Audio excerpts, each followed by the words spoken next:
नमस्ते.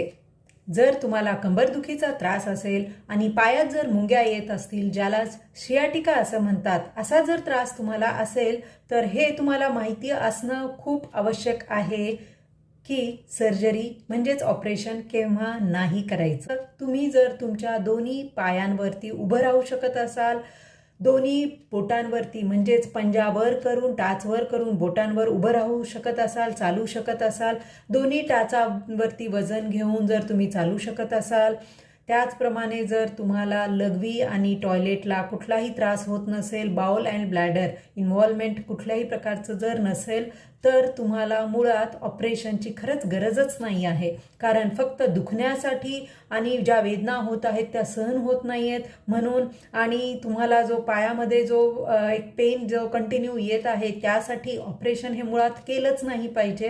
कारण ह्यासाठी सगळ्यात महत्त्वाचा ट्रीटमेंट उपचार पद्धतच आहे फिजिओथेरपी, ज्याच्यामध्ये सायंटिफिक मेथडने सगळ्यात महत्त्वाचं तुमचं पेन कमी करण्यासाठी मदत केली जाते. कारण पेन हे फक्त फिजिकली म्हणजे शारीरिक नाही राहत. इन्फ्लमेशन वाढल्यामुळे सुद्धा, स्ट्रेसमुळे, झोप न लागल्यामुळे, सारखा क्रोनिक आजाराचाच विचार करत राहिल्यामुळे सुद्धा दुसऱ्या आजारांचाच म्हणजे डायबिटीज, बीपीचा पण हा शरीरावरती परिणाम होत असतो. आणि या सगळ्यांचं एकंदरीत रूपांतर हे खूप सिव्हिअर म्हणजे जास्त अतिवेदना, पेन यामध्ये होतं. आणि म्हणून फक्त वेदना कमी करण्यासाठी ऑपरेशनला जाणं हा मुळीच योग्य सल्ला किंवा योग्य उपचार पद्धत होऊ शकत नाही. आणि त्यासाठीच राईट मेथडमध्ये मशीन ट्रीटमेंट असेल, मग सगळ्यात महत्त्वाचं एक्सरसाइजेस आहे ज्या सायंटिफिक स्ट्रक्चर्ड वेने जेव्हा तुम्ही करणार, तर तुमचा हा प्रॉब्लेम बिना औषधं, गोळ्या, इंजेक्शन आणि ऑपरेशन न करता तुम्ही नीट होऊ शकता. आणि हा व्हिडिओ बनवायचा उद्देशच हा आहे.